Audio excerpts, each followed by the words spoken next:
We're live. Jimmy, how are you, buddy? I'm doing good, man. I'm doing good. You watching the Celtics? It's halftime, right? I just checked on the Georgia-South Carolina college baseball game to see if Charlie Condon was going to hit a home run in the first inning, and he did not. He hit an RBI double. Why Charlie Condon? He's going to be the first pick in the draft. Not the kid from Florida? No, the kid from Georgia. No, okay. I thought the Cagliano kid. Yeah, he'll be top 5, I think. Nice. But the Condon kid's got 34, 35 home runs. Wow. That's crazy. Are we going to go with the background music all day, or? Yeah, you do that every fucking week. Sorry, dude. You got to get your shit together. There we go. Yeah. What do you think about my new hat? Oh, those are sharp. It's the Navigator, one of the Navigator's hats. It's a new hat this year. We just like outlined our whole logo in the orange and just left everything else navy. Yeah, so your colors are like the sort of like the Durham Bulls. Our colors are like Auburn Tigers. Okay. Navy and orange. You know, Astros. Yeah. So you know what, Jarek? Hold on one second. I just want to check something out here for the. And I can still hear the music, by the way. There you go. No more music. Fuck the music. It's off. Beautiful. Yeah, I'm just trying to figure out. I feel like you sound like you're underwater, and I guess it's a possibility that it's my headphones. So just one second. Will you talk? Yes, sir. Oh, you sound fine. We're good? Okay. It was just my headphones. What were you listening to? My walk-up song, PAMP? No, I was just... There's something going on with my headphones where for some reason you sound like you're underwater. All right. It's not fine when I turn it up and I switch up the computer. We're good to go. So, Red Sox, little kick in the ass this week, a little reality check, huh? I think reality check's a good term for it. It's certainly quieted down Red Sox Twitter a little bit. You think? You had some people jumping off the Tobin Bridge after Mr. Sales' start last night, and honestly, he was good. He was very good, but I think it was a combination of him being semi his old stuff, but the Red Sox just are pathetic offensively. I mean, I hate to say it. Yeah. Even our best player, Rafael Devers, looked like ass with the bat in his hands against Sale, anyways. Yeah, he looked bad against up against Sale and Minter and Lee. I think the other day, he doesn't do well against lefties. But but he's paid like he should be. Yeah, absolutely. I'm gonna throw in some Red Man here. Oh, look at you! That'll be good for the audio. Oh, it's gonna be fucking fantastic. Fucking old school right there. Yeah. So, a couple positives though. Jarren Duran, he's awesome. I think he's a confidence player, right? When things are going good, he's on top of the world and he can really play and his tools really shine. But when he's going bad or in a bad spell, or woke up on the wrong side of the bed, maybe, I don't know. He looks like but the thing with a player like him though, even when he's going through a rough patch, he's so fast that a couple off the end of the bat, ground balls to the third baseman or speed. Punt. Yeah, speed doesn't slump. He can get out of a slump just by getting on base with his speed, and it's amazing that a pickoff play to first gets by the first baseman. He's on third. Right. Ball in the gap. He's on third. He leads the league in triples. He's on pace for the Red Sox single season record in triples. He's already got 6. So he's been fun to watch, and I was really down on him this winter. I know you were. I didn't expect anything. But that was mostly because of his defense. And and listen, he was unproven, right? So, but he's a delight to watch, and he plays hard. Right, he doesn't take any pitches off or innings off. Yeah. Even in the outfield, right, he goes after everything hard. It may not look like Fred Astaire running the ball down, but he goes hard. That one play a couple years ago where he neglected to throw the ball in and the kid got the inside the park home run. Yeah. And so, that those days, that'll never happen again, right? And I guess as long as you learn from, a mistake like that, and it fuels you to be a better baseball player, I'm okay with those mistakes happening, and he's been a better player since then, honestly. He got sat down for a couple of days by AC after that, and he probably took a couple tongue lashings from Xander and a few other guys after that play. But he's righted the ship, and he's a legitimate. I'm saying a legitimate 3.5 tool player, almost a 4 tool player. Yeah, so far. I mean, defensively, I still, he leaves a lot to be desired still. But he's made strides for sure compared to last year. And I think it's like, whatever one of those nerd stats is, like the OAA, outs above average. I think he's like amongst the league leaders in outs above average, which is surprising. So yeah, he's been fun to watch. That's definitely a positive coming out of a 1-4 road trip. But like you said, his ability to get on base, regardless of whether it's 114 off the bat or 48 miles an hour off the bat, makes a big difference. He pushes the envelope with the defense, and it forces the defense to play a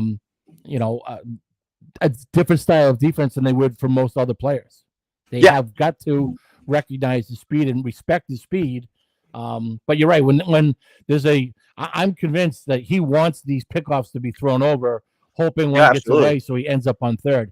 Yeah. Right. And he's not. Sometimes I don't think he's trying to steal a base, but his lead's so big, you got to throw over, and he's hoping that you overthrow the first baseman and he's standing on third, because he is blazing fast.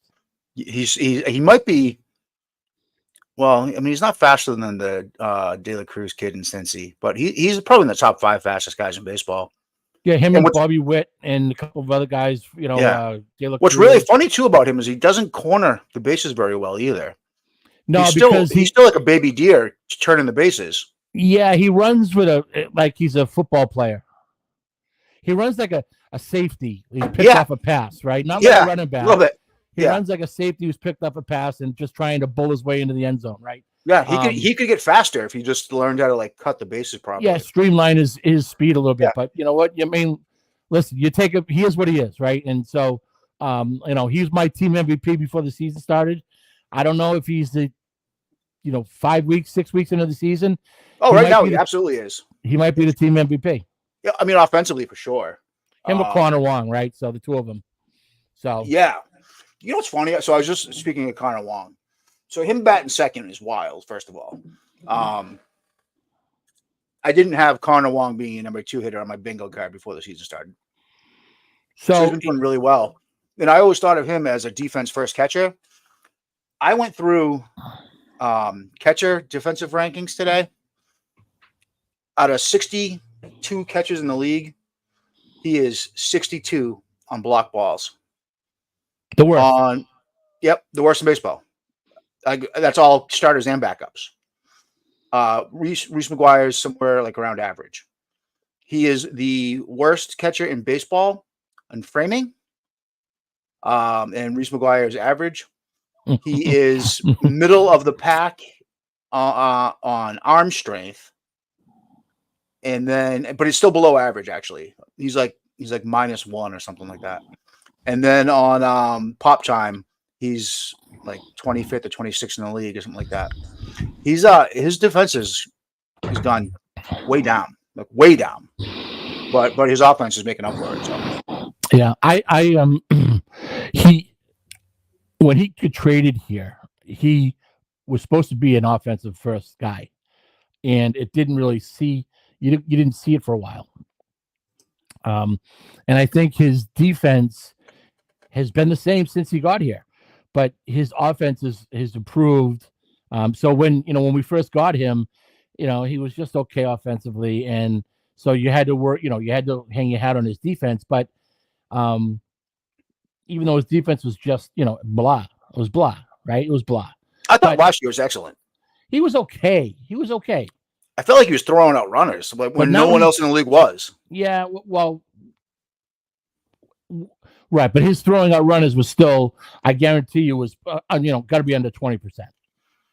Oh, probably. I mean, 25% now is like the best in the league. Johnny Bench and right, so, exactly. Colin Fisk is throwing out 25% today. So, but he's a legitimate offensive catcher. Yeah, and what do you think about Devers sliding down to cleanup? Well, at some point you got to try to get him up in the early part of the game with some guys on base. Yeah. Right. And we talked about this last week or the week before. He can't bat second because he blocks Duran from running. Yep. Right. Because as soon as you walk, Duran steals. I don't care if it's the first inning, you're going to pitch around Devers. Yeah, absolutely. Right? So, I think that moving him down, honestly, I would have left him at 3. But I understand the math to the whole. I think he will eventually. He'll be 3 against righties and 4 against lefties. I would assume, swapping with Tyler O'Neill. Okay. I would assume. I wouldn't hate that. No, I wouldn't hate that either. That's fine. What else went right this weekend? That's about it. Wong and Duran. Cutter Crawford got a taste of what a real offense looks like. He did, didn't he? And he didn't pitch terrible, but no, he's not terrible. But that's what he is. He's not the best pitcher in baseball. He's just not terrible.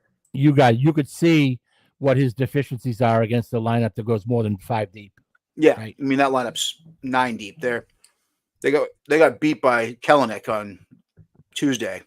Or Tuesday. Sorry, Tuesday. Yeah. Their 9th hitter was the one that beat them on Tuesday. So that's a very deep lineup. And then Pivetta comes back. I still think it was too soon. He wasn't there. He was sitting around 93, 94 tops when he was sitting 96, 97 earlier in the season. He's not healthy, and I don't understand why they rushed him back. Well, I don't understand why they rushed him back, but I will say, I told you via text when we talked about it yesterday, I think yesterday's performance is more about the Braves than Pivetta not being at his, being healthy and at his best. Do I think Pivetta is fully healthy? Probably not, but I don't think that. I think that's what it looks like against a good offense, Pivetta. Yeah. So why not let him another rehab start, especially since his only rehab start was terrible. Yeah, I would have thrown him again. I would have picked him again in AAA, no doubt. Yeah, he got beat up in his first rehab start, and then they call him up against. And here's the Braves. It just it wasn't a recipe for success, and I don't really like it unless he was the one that's like, get me up there, I'm good to go, give me the ball, coach, I want to play, which I respect. But if he ends up missing another month because he wasn't ready, then it wasn't a smart move. Well, you got to kind of take the decision out of the athlete's hands because the athlete's always going to say, I'm ready. Yeah. But right. I feel like, and we talked about this last week, Cora isn't answering to Bloom anymore in the front office. He's got more say-so than he used to have. And maybe that's trickling down a little bit to the veterans too, where the veterans have a little bit more say-so than they used to have. Yeah, I think he's probably right, deferring to the veterans on information like that, especially, I think the important thing was he came out of that start in at Worcester healthy, how he felt, right? Did he feel healthy? Was there any problem with the elbow? No. Okay, let's go. Why waste one more start in AAA? If you're going to get beat up, come get beat up in the big diamond with the big boys and eat up 4 or 5 innings and do so. Right. And we'll find out if you're really okay or not. So that's probably, you're right. It's probably was more to do with Cora listening to a veteran like Pivetta than the old days where Bloom made the call. Yeah. I'll let you know when, right? Jaime would be like, I'll let you know when Pivetta's coming up. Don't even ask. I'll tell you when. Just use the guys you got. an erring on the side of caution because, Bloom thought that, Joe Schmo from AAA, would give you 75% of what Nick Pivetta offered. So, right. So why not throw him for 3 innings and, whatever the fuck. So, so it's good. I guess it's kind of good to see, I guess, that at least baseball guys are making some baseball decisions, which is. It looks to be that way. We don't know if it's true or not, but it does look to be that way. Sure does. That said, so Pivetta's back. Criswell looks good. Houck is a legit ace. We need one more arm. Well, we need a couple more arms. Okay. We need Bello to come back healthy, and you're gonna need somebody else. You're gonna need a trade. You're gonna have to give up somebody. Here's the problem. Here's a big problem, Jim. If the Red Sox are hovering around 500 on August 1st, they're not going to go for it. You don't think so? If they're at 500, no. Well, 500 August 1st is going to put you in the middle of the race with 60 games to go. I don't think with the core that they have and knowing what's coming up next year or shortly thereafter, that they're going to mortgage any piece of the future on a 500 team this year. Oh, I agree. But it's probably smart. It's probably smart. As much as we're going to want them to go for it, I do think that there are moves that they can make that can push them into the playoffs without giving up any of your top 5 prospects. So there's and that we talked about that last week. I gave you a homework assignment. I have my homework assignment right here. I have mine. Okay. I did my homework. So why don't you tell everybody what? So the homework assignment was you're the GM of the Red Sox. There's 7 or 8 teams that are probably already out of the playoffs that are thinking about at least. Yeah, I mean, like Houston, I don't really count, even though they're 12 and 24. Like I don't think they're going to be a seller, because I think they can't be a seller. I think their owner wouldn't stand for it. I don't think their fans would stand for it. Like the Red Sox should never be a seller. But are you sure? I'm not sure. No. I mean, do you think they're gonna trade Bregman? Do you want to talk about my why don't you? So your assignment was Let me. Okay, yeah. Red Sox. Yeah, I'll finish the assignment. So okay, you're the GM. Identify teams that are going to make moves and make realistic moves for the Red Sox this year without giving up the farm or like something silly like let's trade Kyle Teal for Ronald Acuna Jr. Like nothing stupid. Like realistic trades that could bolster this team. Identify a pitcher and a batter that can help this team right now. That makes sense in a trade. All right, you want to do the batter or the pitcher first? I want to do the pitcher first. Okay. So my guy that I identified, and I did this a couple days ago, and then I was looking and reading some somewhere on the internet today, and all of a sudden he's in trade talks. But I swear I picked this guy a couple days ago when you gave me the assignment. So my batter was traded yesterday. Come on. Yeah, funny. I picked it out like 4 days ago. He was traded yesterday, but I'll get there. So Go ahead. Where are you at? So it's Mason Miller for Kyle Teal. Oh, get the fuck out of here. That's not even realistic. Why not? Come on. The A's aren't going to trade him. Really? No way. I read about 6 articles today. I saw it today too. And I don't see it. I mean, the A's they're doing well. They're in 3rd place. Okay. And he's under control for forever. Forever.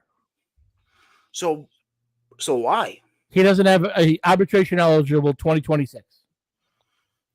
So you get him through the 28 season. Correct. But arbitration through next year without it before arbitration. So you asked me to come up with a legitimate trade. And I do believe, considering that the A's have traded everybody in their sister over the last 3 years, that they are certainly a viable trade candidate for some of their better players. And I do believe Mason Miller will get moved for the right package. I think Kyle Teal would get it done for the Red Sox. So, yeah, okay. So if you are going to get Mason Miller, you would have to give up one of your top three. And I guess my thinking was that the top three are untouchable. Like let's pump the brakes on untouchable. Well, no, but I really don't think that they're going to be traded yet. So would you trade if you were Craig Breslow and Billy Beane picked up the phone and said, "Jimmy, nice to see you. Congrats on the new job as the general manager of the Red Sox. I'm willing to give you Mason Miller for Kyle Teal." Would you say yes? Yes. Okay. Perfect. Yes, I would. Okay. And I think that's if I was Billy Beane and Breslow called me and said, "I'll give you Kyle Teal for Mason Miller," I'd say I probably need a little bit more than that. Yeah, if Breslow called, but if Billy Beane called, yes, I'm in. All right. So Mason Miller. And by the way, what are you doing with Kenley? Just firing him into the sun? By the way, there's a big need for the Red Sox with Mason Miller. Absolutely. Right, because I take Kenley Jansen and I take him out behind the shed and the shed like Old Yeller. Yeah, and I put 2 buckshots in his ear and then dig the hole. Okay. Absolutely. Okay. Yeah, so and what's funny is before the season started too, we were like, "Oh, the bullpen. This is gonna be the best bullpen in baseball." And but the lineup's gonna stink and the rotation is gonna stink. And here we are. Now we have to address a closer because the rotation is keeping us a contender. So that's kind of crazy. All right, I like it. I like the move. Who's your hitter? Okay. You kind of hit on it a little bit. I'm willing to trade Zanatello, who's a top 10 prospect, the shortstop, number 10 prospect in the organization, for Alex Bregman. Okay. So you're going to rent Bregman. We need a right-handed bat. Bregman's a free agent. It'd be your opportunity to woo him. And let's call it what it is. Zanatello, right? Zanatello. He's blocked by Trevor Story, Vaughn Grissom, and my guy, Marcelo Meyer. All right. Among a couple of other shortstop prospects. Cespedes' brother's a shortstop right now, right? And Mickey, the kid that was drafted the year after Meyer. Yeah. Mickey something or other who stinks, I think. But so you got a plethora of shortstops in the system. I think that would get it done. All right. So then you're putting Bregman at third and Devers at DH? Yes. Or are you going to slide Devers over to first for the rest of the year? That's to be determined. Figure it out later. I honestly would put him at first, and then then your DH is a little more flexible. Your DH position is a little more flexible. However, I think Bregman can be had, and I think just a quick scene because he's having a terrible year. He's only batting like 190. Yeah, I think he can be had. I think it's going to take more than that because I think I do because I think the Astro fans and the Astro ownership want him back. I think they will try to keep him. Well, you know where he's going? New York. That's my point. You get a chance to sign him, woo him, try to sign him before the end of the season, and keep him from going to New York because I don't think there's anything you can do to keep him from New York. Yeah, maybe, but I'm going to die trying.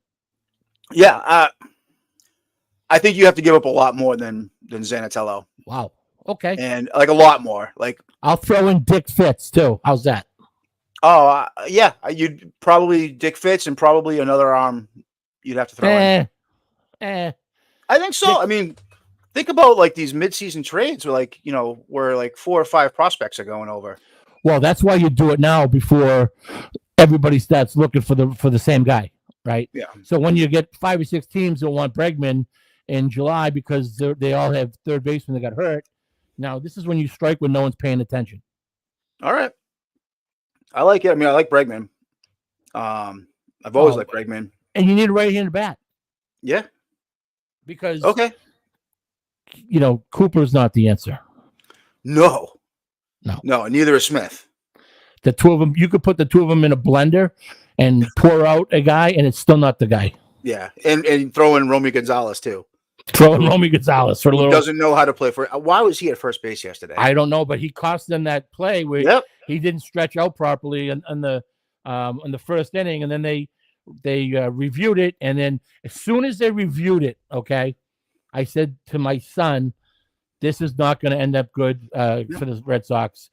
Pivetta had already gone to the dugout, and this is another thing with this Nesson that I can't stand. Nesson they're going to fuck the commercial. Yeah. Right? Nesson went to the commercial, and when we came back, the umpires were still talking about the replay. Yeah. Hadn't even made a decision yet. And I saw it live, and I go, "Oh, he's safe. They're gonna look at this for sure." And then they didn't. Well, they went to commercial, and I was like, "Oh, they're not looking at it." And then they came back, and I was like, "Oh, of course they're looking at it because he was safe." So right. So then and then who comes up but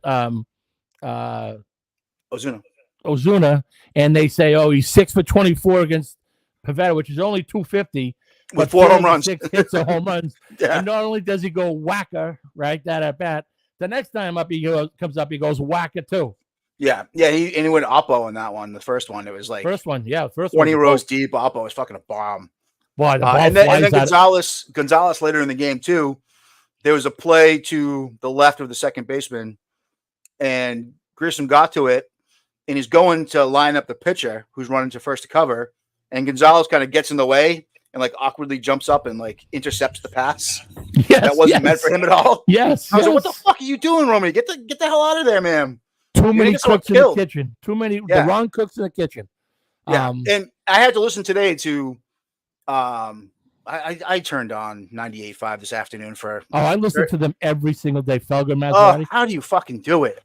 Because I like to sit here and say to myself, I know so much more about the sports than those two combined. They know nothing, but especially when it comes to baseball, and the whole fucking lot of them like shitting on Vaughn Grissom like he's like some bum. First of all, the kid came up as a shortstop, and switching to second base, it's a different throw. It's a much different throw. It's different, but he's still adjusting to it, and I think he's going to be fine. They're talking about him like he can't handle the position. I absolutely think he can. And he's played it all spring before he got hurt. Yeah, I know, but it takes some guys take. He's 23 years old. He's the youngest guy on the Red Sox roster right now. I believe he can handle the position, no problem. I really do. Yeah, I do too. And like they're shitting on his, like Tony Maz is going on about. His he does arm throw motion. Weird. He does throw weird. Yeah, he throws a little weird, but he's like, like he cocks it back, behind his ear like it's a football. Well, that's how second basemen throw. He just doesn't have the Dominican swag where the ball just zips across the diamond. And that's okay. It's not everybody's supposed to be, Robbie Alomar Jr. You know what I mean? Yeah. So, do I think he's 23? Yeah. His best attribute is his bat, even though he's hitting $1.50. Yeah, he's struggling. He's still in spring training. Yeah, his best attributes is bat. So I will define him, and his career will be defined on how he swings it, or not how he plays defensively, because no one's expecting him to be a superstar defensively. Yeah, and I'll give him a year or two to get adjusted to second base, where I think he's going to be permanently. So, wait a second. Whoa. You think he's going to be the second baseman next year? Vaughn Grissom? Yeah. Yeah. Oh, all right. Who do you think is going to be the second baseman next year? Trevor Story. No, you got to move on from Story. Well, unless you trade him. Yeah, you got to move on from Story. Well, how are you going to trade him when he hasn't played in a year? You got to trade Story. I would love to trade Story. I would love to trade Story, but how do you prove that he's going to go play winter ball or something? Because he's going to have to prove. I mean, he's a veteran. He's a veteran. Everyone knows what he is, sort of. Some team that needs a shortstop that's on the cusp, that has some needs a veteran leader or whatever. Like, so there's someone stupid out there. He hurt his non-throwing shoulder, right? Yeah. Yeah, he hurt his non-throwing shoulder. So Yeah. then I'm okay. All right. Yes, he's okay to be traded because did you see? And I don't mean to jump around here, but have you seen Marcelo Meyer swinging the bat at Double-A? Yeah, he's looking really good. I saw him live. Did you see him hit the home run yesterday, down 5-0? No, I didn't see that yesterday. He hit a tank yesterday. I've seen like 30 at bats this year and like 9 live at bats this year. He's really good. He can really swing it, and the demise of Marcelo Meyer by Red Sox Twitter over the last 12 months has been extremely exaggerated. But because of injury. Yeah, and I didn't think he stunk, but I certainly thought that he potentially was overrated. Yeah, but you have a trained eye, Jim. You have a trained eye. Yeah. I'm talking about the knuckleheads, knuckleheads that I'm at war with now because I'm developing a strong group of pink hat Twitter Red Sox fanboys who are coming at me from all angles. And what you gotta do is you gotta remember to bookmark these tweets so that you can go back in like a year and be like, hey, fuck you, idiot. Yeah, there you go. So but I mean, I've seen Marcelo Meyer play. I saw him play in high school. He looked like a big leaguer in high school. Not so much that he was ready for the big leagues, but how he handled himself, how he did, things in between innings, how he ran on and off the field, Jim, was different. He's a ball player. It's different, Yeah, and, absolutely. No, I never thought that he didn't have the pedigree. I was concerned. I was concerned last year that that it wasn't just the shoulder that was causing him to. It wasn't. It was the back too, right? Yeah. So I was a little concerned. He was sliding down the rankings a little bit. But those are just those are just opinions. Those aren't facts. Yeah, right? Exactly. And, I know, but you see the slip, and then you start to look at the numbers, and you're like, oh, okay, so maybe he's not a sure thing. And you see like Jordan Lawler and Jackson Holiday and Churio and Merrill, they're all getting called up ahead of him. And you're kind of like, oh, like, he was drafted ahead of these guys. Like, what's going on? So there's like a little drafted ahead of those guys by the Red Sox, not by the Arizona Diamondbacks or by organizations that needed a guy to fly up through the ranks. Yeah, no, absolutely. Right. I get it. I totally get it. There was just like a little tiny bit of me that was like just a little worried. That's all. But I've never doubted his pedigree. Listen, can he stay healthy is going to be the question. Yep. If he stays healthy, he's a big time offensive bat. Does he play third shortstop for the next 15 years? I don't know, but he's going to hit in the big leagues for the next 15 years. I think so too. There's no doubt about it. So that's why I think Story moves to second and Grissom gets traded, or in your case, Story gets traded and Grissom plays second. I'd be okay with that. Absolutely. I mean, just for the control and the age, and you keep Grissom because I think Grissom is like offensively, whatever. He's the same as Story at this point. How about this one? I'll throw one more scenario at you. Rafaela stays at shortstop. Meyer goes to second, and Anthony plays center field for the Red Sox next year. I mean, Anthony looks really good too. I don't want to put Meyer or Anthony in the opening day roster next year yet. Well, I don't think Anthony's going to be ready. I do think Meyer could be ready sooner rather than later. Yeah, I'm not putting Anthony in the pros yet, but he looks awesome too. So he looks like he looks like more of a sure thing than Meyer does. I think he's a stud. Like he's like, really? Oh my god, I think he's like Fred Lynn, Yaz. Yeah. Like, Yaz, well, yeah. Like he's like got it all. I was going to say more like Mike Yastrzemski than Kyle Yastrzemski. Okay, so fine. So if he turns out to be Mike, if he turns out to be Mike Yastrzemski, that's great too. I think he's got a higher ceiling than that. Of course, yeah. All right, so give me your pitcher, your hitter that got traded. Who got traded yesterday? So I actually changed up. Okay, so I changed my hitter, but I originally, because I did this, I wasn't looking for a big like Alex Bregman or Mason Miller. I wasn't trying to like go to the World Series here. I was just thinking pieces that were more like we're kind of like we want to make the playoffs.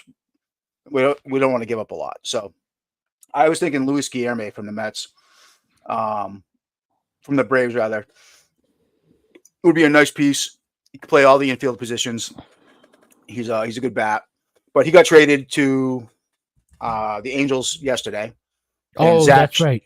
Yeah, and then Zach Short from the Red Sox to the Braves to fill that spot.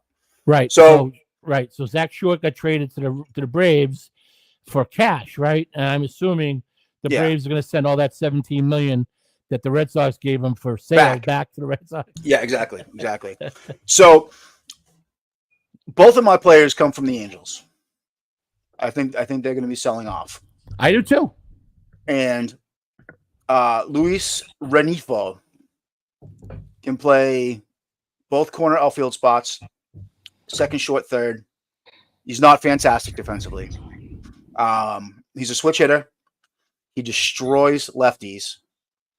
He's got another year of control left next year. And he's hitting 330, 378, 462 right now with a 137 OPS plus.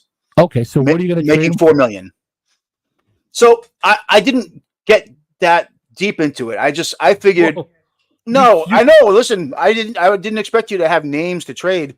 I'm thinking like, somewhere between your 20th and 40th prospects. Like I wasn't thinking about trading Teal or even York or Blaze Gordon or any of those guys, Dick Fitz or anyone. I'm thinking like pieces that like single A arms that like have high ceilings kind of thing. I wasn't thinking about a big trade like you were. So I didn't identify the minor leaguers to go. But that's what I was thinking, like somewhere in your organizational rankings, like 20 to 40, in the lower levels. That's what I was thinking. You don't have to give up a lot for Renifo. And I think he'd be a good, versatile. He's much better than like, Reyes, Hamilton, Romy Gonzalez, fucking whoever else we've thrown up. Hamilton. Did I say Hamilton already? Or who's the other idiot? Valdez, right. Like he's better than all those guys. He can spell Devers at third. He can play some short. He can even play the outfield. Not that we need him to, but so that's who I wanted to go after. And my other one was Tyler Anderson. So we need a starting pitcher. He's 34. He's in the year 2 of a 3-year, $39 million contract. He's got a 150 ERA plus and a 2.74 ERA right now with a 1.1 whip. So you got to eat some money because he's making, well, it's not a ton of money for a starting pitcher. He's making $13 million a year. Right, but he's on the books next year for $13 million too, right? I don't think that they want. I think they want massive flexibility on their. Yeah, but $13 million is nothing for a fifth starter. No, but the flexibility is not so much with the cost as it is with the 13 that gets added to the total for the tax, the first tax threshold. So they've got like $35 million to get to the tax threshold. Right. Well, my question is, they should blow through it if that's the case, because if you add a guy like Anderson, and I'm okay with it, he's a decent pitcher. I'm okay with that. Yeah. But if you add him, now your 35 million is down to 22. And what are you going to get for 22 million on the market right now? Not a whole heck of a lot. Well, I mean, I think it's time to be big boys again and go past the threshold. Oh, please. We all both know that. Yeah. When it's time to go for it, you go for it. Really? The Red Sox should be going for it every year. Yeah, but they're not. But I think they will when they need to. And if you could do worse than having Tyler Anderson as your like fifth or sixth starter. Yeah, so that would probably mean the end of Nick Pivetta again next year. Which is fine. I don't care. Okay, because Pivetta is going to cost you more than that. Yeah, he's probably looking at 4 years, $20 million. Yeah. If not 5 years. But Yeah, that's probably about what he's looking at. 5 years, 22 million, maybe somewhere around. He's done enough to prove he could be a 3 or 4 starter in the league, and that's kind of the going rate. I agree. Yeah. So again, I agree. yeah, I mean, I'd be fine with paying half of that to Tyler Anderson. So I mean, his numbers are over the last few years. They've been pretty solid after kind of a rough few years. What was it with the Dodgers? Tyler was with the Dodgers, right? Yeah. So there's a couple of other interesting names that I saw out there too. That because I started thinking about first base a little bit. What do you think about JD Davis? He's only hitting 200 right now, but he's in the last 3 years. His OPS plus has been 104 and 142. Okay, what's Cooper's been the last 3 years? I didn't look, but I don't think you know what I mean. I don't know. My massive upgrade at first base is putting Rafael Devers at first base and moving. Fair enough, right? But because I did think about Pete Alonso. I know you don't like Pete Alonso, but I did think about trading for Pete Alonso to put him at first base. And watch the Mets can't trade him as long as they're in contention. That's the only thing, right there. I don't think that they could trade him, even if they're out of contention. I think if he goes, nobody goes to Citi Field to watch him play in August, September. I agree. So, what if I told you that there's a first baseman who is going to be a free agent next year, right-handed hitter, 4-time Gold Glover, former MVP. Oh, you're talking about my friend Paul Goldschmidt. I am. Wow. I mean, the Cardinals are dog shit. He's struggling. He's struggling. What's his salary the rest of the year? He's making 26 this year in the last year of his. But so you're not paying all of that. You're gonna right. Prorated, you're probably at 21, 20. Yeah, like 20. Okay. So if they eat a little bit of money, you don't give up too much. Okay, well, you're gonna have to give up something. What are you gonna give up? Blaze Jordan and you're not getting a former MVP for Blaze Jordan. I hate to say it. Why not? He's hitting 195 and the Cardinals are going absolutely nowhere. I understand that, but you know who many teams would want Paul Goldschmidt if he was put on the market? Which would drive up the price? Yeah. How many teams have a hole at first base that are contenders? I don't know. Half of them? Not the Braves, not the Phillies, not the Yankees, not the Orioles. What do you mean not the Yankees? They have Rizzo. Same thing. It's a lefty version of Paul Goldschmidt, sort of. Solid defensively and can hit a little bit still. Okay, I'm going to give you Rizzo, only the Yankees, only because Rizzo's left-handed. But Paul Goldschmidt's a far better player. Yeah, no, I agree, but I don't think you're moving on from Rizzo if you're the Yankees right now. Is Rizzo a free agent after the year? Sure. I don't think he is. So okay, so I'm with you. The Yankees are not a real viable option. Yeah. Who else would contend? I mean, no one in either central is doing it because they're not gonna take on any money. What about the Cubs? They've got they've got Bellinger first of all, and they've got the outfield, right? He's playing the outfield, yeah. And they've got the Morrill kid. Let me take a look at the Cubs.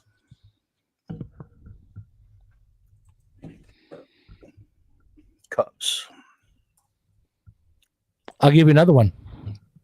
Okay. The Astros. Yeah, but they're 12 and 24. You think they're going to add a 195?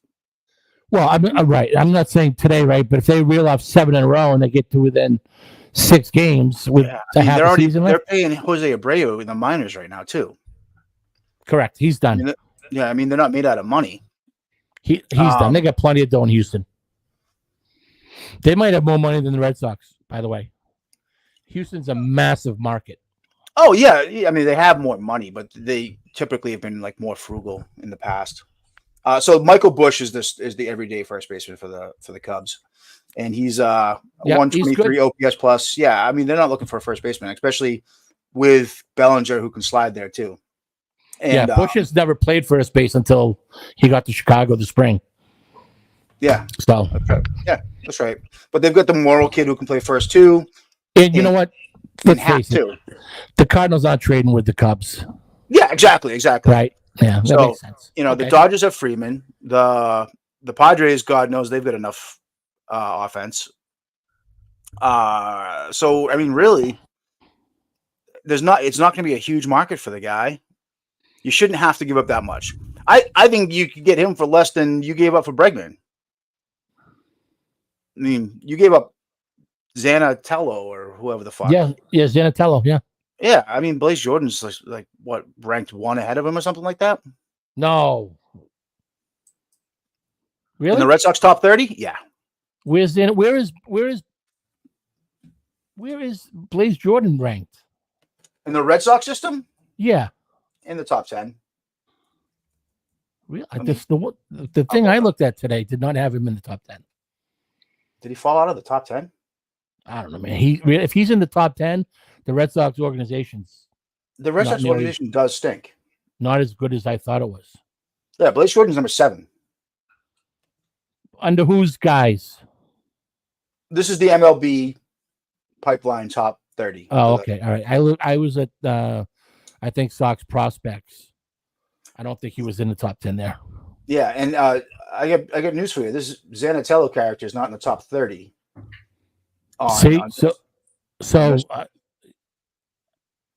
Is that from 2021? Oh, Jesus Christ. I'm looking at the wrong fucking year. Oh, okay. It pulled up last year. Yeah, okay. Zanatello is number 8. And Blaze Jordan is not in the top. Oh, no, he is. He's number 19. Yeah, okay. That makes more sense. Yeah, but still, okay, so whatever. So you don't want to give up you don't think you can get him for Blaze Jordan. You've got Nick York who's blocked. I'll give him Zanatello. Yeah, give him Zanatello, Perellis, Mickey Romero, whoever the fuck. Who gives a shit? David Sandlin. I mean, to bring in Goldschmidt, to be around Cassis, and to be around Rafaela and Duran, like just having that veteran presence that they don't have right now. And he helps defensively too. He's a savage at first base. Big time. Yeah. Or Gold Gloves. Yeah. I like it, Jimmy. I like it. Can we get Bregman and him and put Devers at the DH? That'd be lovely. Throw in Sadahara. He might be great in St. Louis. Where is he, by the way? He's on the fake DL. The fake deal. There you go. Yeah. Did you see something? I didn't read this story because I think it was behind a paywall, but I saw something today that said that it's a mysterious injury. He can't even explain it. He himself. It's very mysterious. Yes, it's crazy. I also, so just a couple more names I'm just going to throw out there. Ryan McMahon from the Rockies. Okay. Plays first, second, third. He's got a $70 million contract for 6 years through 2027. But so he's making $11 million a year through 27. We're talking a guy that hits 293, 134 OPS plus. It's his 8th year in the league. Like he's lefty. He's another lefty. That's the problem. But that's another. That's a piece you could add and like kind of have him now for the next 3 years. Decent piece. Intervention leader type guy. So I think he'll be available. And 3 more pitchers. Our old friend Martin Perez. He could help. Well, he certainly could help. Yes. Yeah, he could. I'm not talking about like blowing the doors off this place. I'm just saying he could help. And he'll be available. Paul Blackburn, who he's got a year of control left, and he's very good, I think. So he could be another A's pitcher that is that's being moved. So, and then last but not least, AJ Puck, who is a free agent in 2027, lefty, converting to a starting pitcher this year. Looked really good in spring training. Got hurt in his first start or second start. This year he's coming back like in a week or two. I will tell you on AJ Puck, I umpired a few games of his when he was in the Cape League. The guy's a monster. Yeah. He's legitimately 6'7", 6'7.5", 6'8", and looks bigger than that. Yeah. And he's a gamer. Everyone's like always spoken very highly of him. I think he's going to be available because he's kind of, first of all, Miami's not doing anything this year. But secondly, he's kind of like not really a starter, and he's kind of the odd man out there. But I think that'd be a nice arm to add this year if you can get him for whatever, fucking Nathan Hickey or Johan Fran Garcia or whoever the fuck down is the 25th prospect on the list. Yeah, you might cost you a little more. Puck might be one of the more expensive guys you mentioned. You think so? To trade for, yes. All right.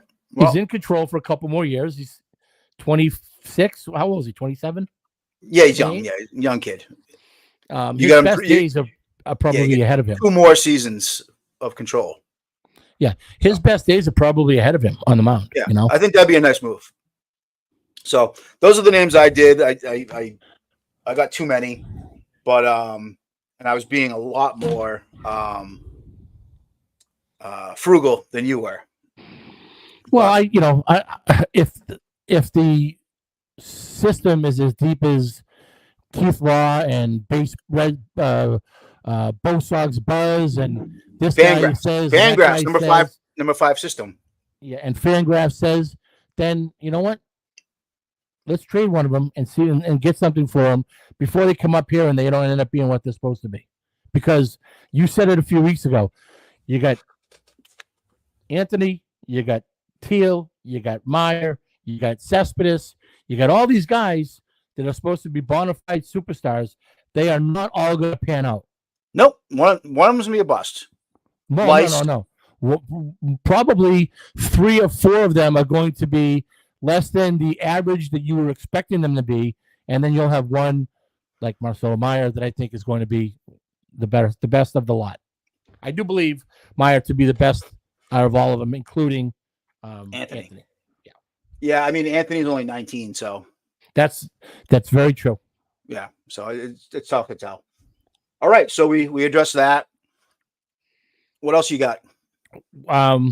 It's a big weekend for the Red Sox. Yeah, it is. Where are they at schedule-wise? Where are they in the standings, Jim? 3rd, 5.5 out of first place.